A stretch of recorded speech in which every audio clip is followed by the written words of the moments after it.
두 번째 키워드 비윤의 길입니다. 비윤의 길 무슨 얘기인지 같이 보시죠. 한동훈 전당대회 출마 시그널 한 달 만에 정책 현안의 목소리. 네, 한동훈 전 비대위원장 그동안 목격담만 전해져 왔었는데 직접 SNS에 글을 올렸습니다. 뭐라고 올렸느냐? 개인 해외 직구 시 KC 인증 의무화 규제는 소비자의 선택권을 지나치게 제한합니다. 재고돼야 합니다. 라고 글을 올렸어요. 그제 올렸는데 네, 우리 정부 규제를 과감하게 혁파하고 공정한 경쟁 선택권을 보장하는 정부 아닙니까? 라고 올렸습니다. 이게 지난달 20일에 총선 참패하고 비대위원장 그만둔 이후에 지난 20일에 글을 처음 올렸었죠. 그리고 난 다음에 처음입니다. 거의 뭐 한 달 만에 글을 올렸다라는 건데, 근데 이건 좀 자세히 봐야 되겠어요. 윤주진 위원님. 네. 그동안 목격담만 있다가 처음 지금 네. SNS 글을 올렸습니다. 네. 근데 이번엔 처음 본인 목소리를 얘기한 것도 있고요. 네. 두 번째, 자기 근황 얘기가 아니라 정책 얘기를 했습니다. 예. 근데 여기에 더 나가서 정책 얘긴 정책 얘기인데 정부 정책이 잘못됐습니다라는 내용이에요. 이거 어떻게 해석해야 됩니까? 기존에 뭐 도서관이라든지 이런 행보들이 목격됐을 때 많은 사람들이 반가워도 했지만 네. 일부 전문가들과 언론에서는 이런 식의 이미지 목격 정치는 한계가 있다. 본인이 직접 나와서 대중과 소통을 해야 되는 것이지 간접적으로 이렇게 간보는 듯한 모습은 좋지 않다라는 지적이 있었어요. 네. 근데 저는 이번에 이 이슈에 대해서 이렇게 오랜만에 나오는 메시지가 하필이면 이런 좀 정치권의 이슈가 아닌 정책 이슈, 특히 네. 이 KC 인증 부분은 저는 어떻게 생각을 했냐면 한동훈 위원장이 상당히 되게 예민하게 민감하게 여론을 온라인상에서 살피고 있구나라는 느낌이 들었어요. 왜냐하면은 이 이슈가 언론보다는 사실 온라인 커뮤니티에서 30대, 40대 위주로 상당히 논란이 됐던 이슈였거든요. 네. 특히 뭐 아이를 키우는 부모의 문제라든지요. 이런 상황에서 이제 한동훈 위원장이 목소리를 냈는데 네. 저는 제가 주목하는 표현은 우리 정부라는 표현이에요. 왜냐하면 한동훈 위원장이 여기서 법무부 장관을 지냈잖아요. 네. 뭔가 지금 윤석열 정부와 척을 진 것 같은 그러한 느낌이 드는 상황에서 네. 우리 정부라는 표현을 썼거든요. 마치 되게 이 정부의 어떤 지분이 있는 듯한 그러한 느낌을 좀 주는 것도 있었고 네. 또 그런데 과연 이렇게 오랜만에 침묵을 깨고 나왔을 때 한동훈 위원장에게 과연 우리 국민들과 혹은 지지층이 원했던 메시지가 이러한 사안에 대한 메시지였을까. 저는 그런 부분에서는 조금 조급하지 않았나라는 생각도 듭니다. 네.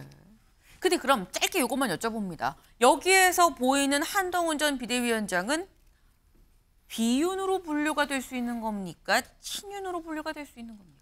비윤이죠. 왜냐하면 정부 정책을 비판했고 아까 우리 정부가 또 눈에 들어온다 그러셨거든요. 그러니까 우리 정부라고 하는 거는 나는 이 정권을 출범시키는데 상당한 공을 세웠고 나도 이 보수의 원류다. 나도 지분이 있다라는 예. 취지다. 그런데 이 정부가 지금 하는 거는 잘못됐다라고 하면서 3040 세대의 저변을 확보하기 위한 그러한 전략적인 수를 썼다고 저는 보입니다.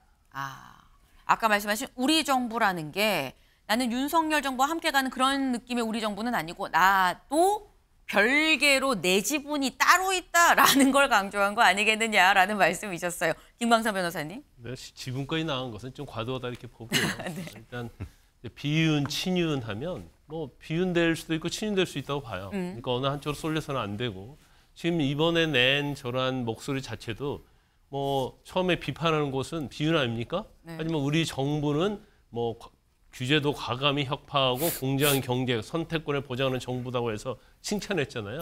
이제 비윤 할 때는 비윤하고 이제 치윤할 때는 치윤하고 그게 맞다고 보고요. 그런데 두 번째로 왜 정치 현안에 대해서는 목소리를 안 내고 정책 현안에 목소리를 냈느냐? 제가 볼 때는 저렇게 SNS에 올린 것 자체는 나 출마합니다라는 신호다 저는 그렇게 봐요. 이게 명백히 이제 본인의 의사인데 네. 지금 뭐 정치 현안에 대해서 낼 수 있는 것이 뭐가 있습니까? 일단 뭐 최상병 특검이랄지 김건희 여사 특검 이런 것밖에 없거든요. 네. 이것은 굉장히 민감할 뿐만 아니라 이걸 뭐 찬성하고 반대하고 할 수 있는 현안이 아니에요. 그래서 처음에 사실은 SNS를 지금 처음 목소리 내는 거잖아요. 정책 현안에 대해서. 그러니까 이것은 좀 더 소비자들하고 관련이 있고 네. 뭔가 많은 사람이 호응할 수 있는 정책 현안. 저희 해외 직구가 뭐 우리가 볼 때는 아니 일부만 하는 게 아니야. 그게 아니에요. 굉장히 국민들이 많이 하고 지난해만 해도 6조 7천억 정도 거래된 거거든요. 그래서 이건 많은 사람이 이제 관심이 있기 때문에 일단 처음 시작 자체를 뭐 이런 정책에서부터 시작을 하고 향후에 있어서 어떤 보호 범위를 넓힐 것이다. 뭐 저는 그렇게 봅니다. 네, 지금 출마한다는 선언으로 봐야 된다라고 말씀을 하셨어요. 다음 기사를 좀 같이 보면서 얘기를 좀 해볼까요? 당권제는 한동훈 정부 비판, 친한 친윤 충돌 속 비윤의 길. 네. 근데 경향신문은 그냥 이렇게 판단을 했습니다. 이거 정부 비판을 했다. 그러니 친한 친윤 충돌 속에 비윤의 길을 가는 것 아니겠느냐라고 얘기를 했습니다. 근데 이 상황을 보면 여선웅 의원님은 어떻게 보세요? 비윤으로 간다는 이 경향에 동의하십니까? 경향 기사에? 뭐 비윤으로 간다기보다는 네. 저는 한동훈 위원장의 위상이 다시 한번 확인됐다. 사실은 이 KC 관련해 가지고 뭐 정부가 규제를 발표한 이유가 그 지금 이제 해외 직구 중국에 관련된 플랫폼에서 계속 유해성 물질이 뭐 나와가지고 한 거였거든요. 네. 사실은 이 취지는 약간 어떻게 보면 약간 정당한 거예요. 그래서 저는 한동훈 위원장이 약간 이제 이거 관련해가지고 이슈를 키웠는데 정부가 바로 바꾼 거에 대해서 굉장히 깜짝 놀랐어요. 특히나 지금 이거 관련해서 비판하는 분들이 나경원, 유승민 전부 다 비윤들이거든요. 네. 그렇게 볼 때 어떻게 보면은 지금 뭐 여당 내에서 아니면 여권 내에서 뭔가 약간 기류가 친윤 비윤 이 기류가 상당 부분 굉장히 바뀌고 있다 이렇게 생각이 들고요. 저는 한동훈 전 위원장의 이번 메시지가 되게 참 좋았다고 생각을 하고 있는데요. 네. 그러니까 이런 메시지를 2조 심판이 아니라 총선 기간에 냈으면은 사실은 소비자층이 엄청나게 환호해가지고 10석 정도는 더 당선됐을 거예요. 근데 이제 한동훈 위원장이 아마도 이제는 전당대회 앞두고 그리고 이제 전당대회 이후에 한동훈의 길은 아마도 이쪽이 아닐까 보여주는 뭐 이런 사례가 아닐까 이렇게 생각이 듭니다. 네. 지금 여선웅 의원님 칭찬하는 듯 너무 메시지가 좋았다 하면서 이런 거를 총선 때 써야지라는 또 아픈 채찍질도 한번 당근 한번 채찍질 한번 주셨어요. 네. 지금 일단 이 부분에 대해선 비윤으로 살짝 좀 기류가 가는 거 아니겠느냐라고 말씀을 하셨는데 박정훈 당선인이 관련해서 이런 얘기를 했습니다. 직접 들어보고 오실까요?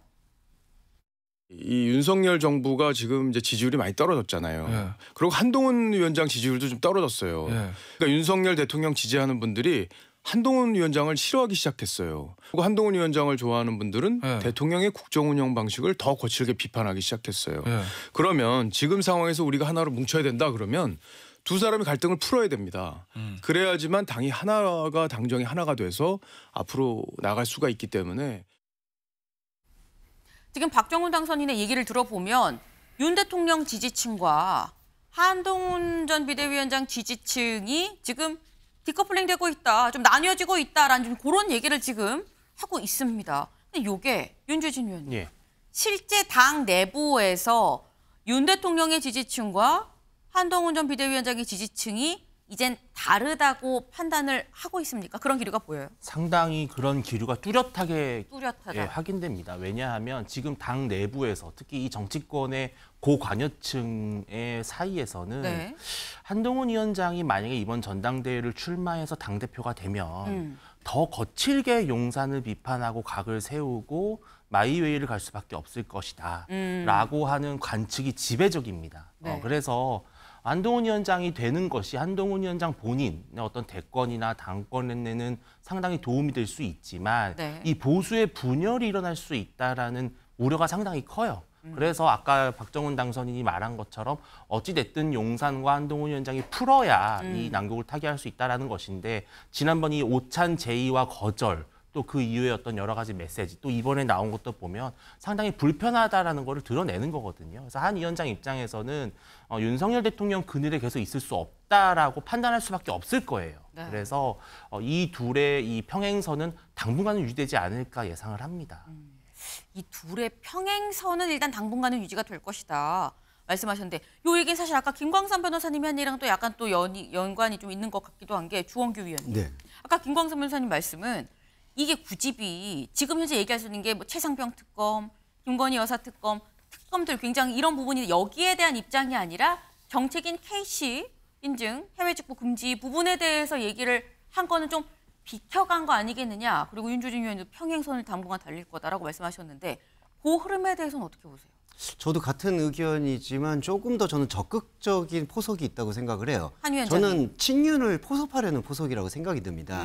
그러니까 직접적으로 유승민 전 의원이나 나경원 의원처럼 약간 반윤의 모습을 보이지 않고 네. 비윤의 모습의 스탠스를 취하면서도 아까 윤주진 의원님 말씀하신 것처럼 우리 정부라는 얘기, 저는 그건 지분이라기보다는 그래도 나는 여기에 함께하고 있다. 애정이 있다. 예, 계속해서 이 보수 정권의 연장에 앞장서고 싶다라는 걸 밝히고 있는 것이기 때문에 제가 볼 때는 친윤 쪽에 읍소하는 전략이 아니라 친한의 세력이 이렇게 커지면 네. 이제 친윤도 친한의 빅텐트 안으로 들어와야 되는 것이 아니냐. 그런 게 바로 이 중도 실용 정책에 대한 행보를 보이면서 그 정부에 대해서는 세련된 반대 의지를 보이면서도 네. 품어 안는 쪽으로 이제 가겠다는 큰 그림을 그리는 건 아닐까라는 진단도 해봅니다. 또 어떻게 보면 공교롭게도 정부가 바로 시그널을 또 네. 보여준 지금 모양새가 됐거든요. 네. 갑자기 긴급 규제가 그게 사실과 좀 다르게 됐다. 뭐가 먼저인지는 알 수 없지만 예, 타이밍상으로. 그렇습니다. 그러니까 이 타이밍상에서 이미 또 어떻게 보면은 이 친한계라든지 한동훈 전 비대위원장에게 힘을 실어주는 모양새가 됐기 때문에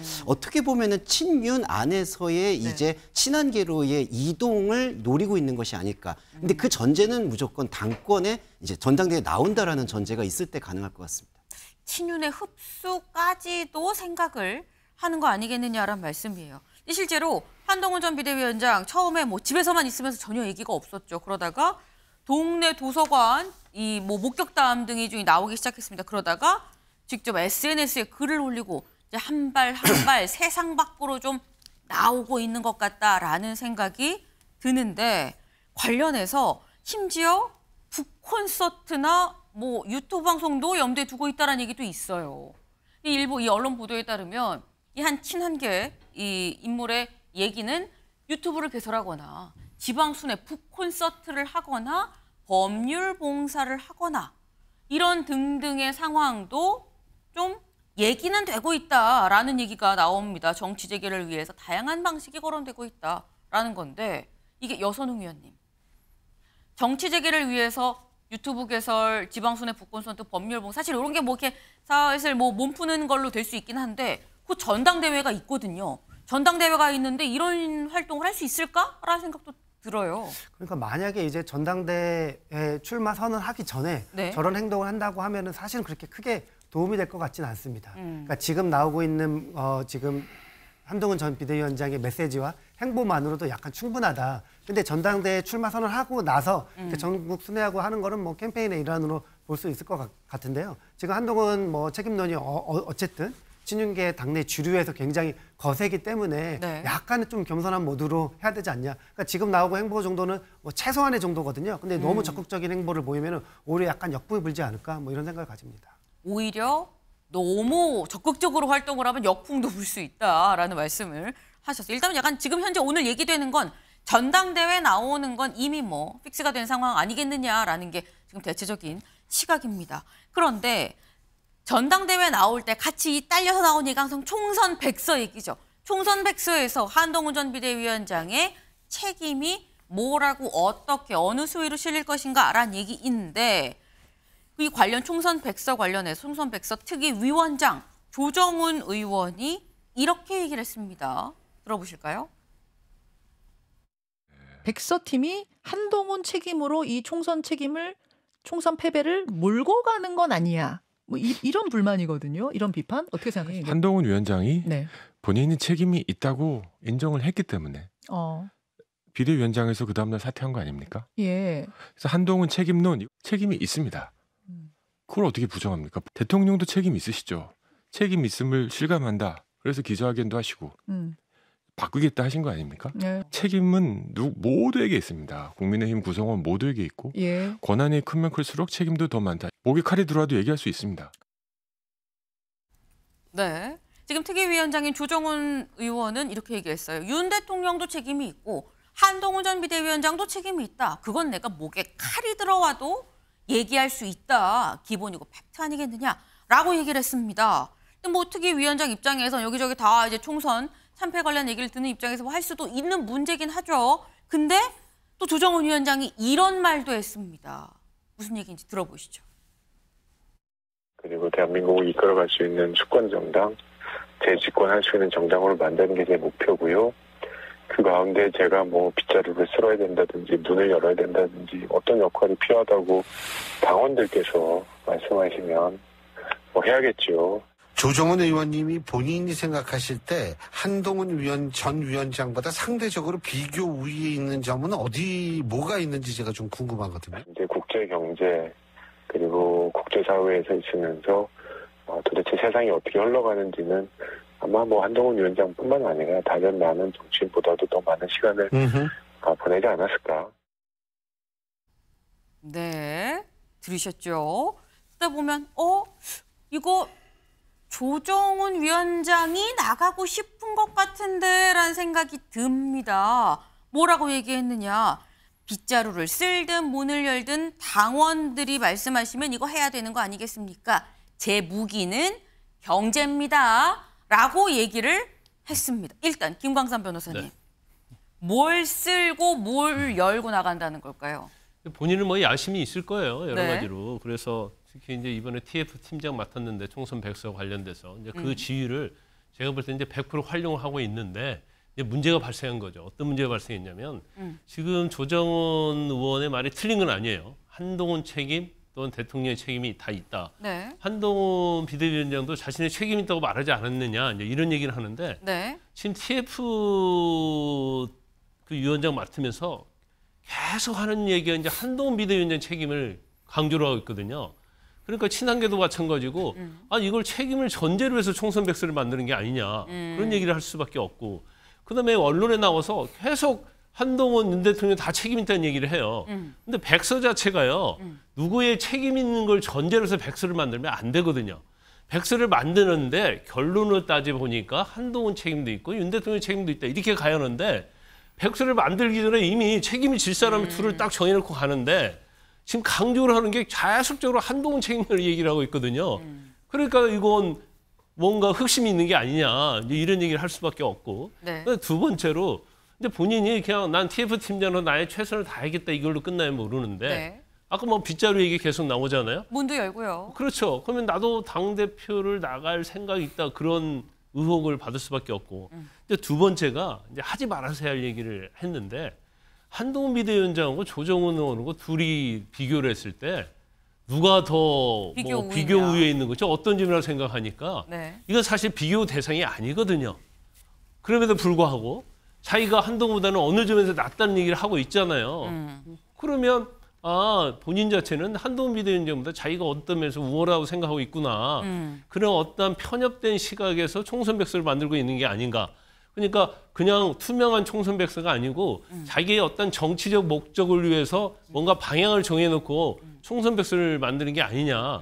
그런 비판을 받을 소지가 충분히 있어요. 그래서 그런 비판은 사실은 조정훈 의원이 본인이 만든 비판이다 저는 그렇게 보거든요. 일단 언행 조심해야 하고요. 네. 정말 위원장해서 좋은 총선 백서 만들려고 하면 투명하면서도 뭔가 선입견이 없는 그런 역할을 하는 게 맞겠죠.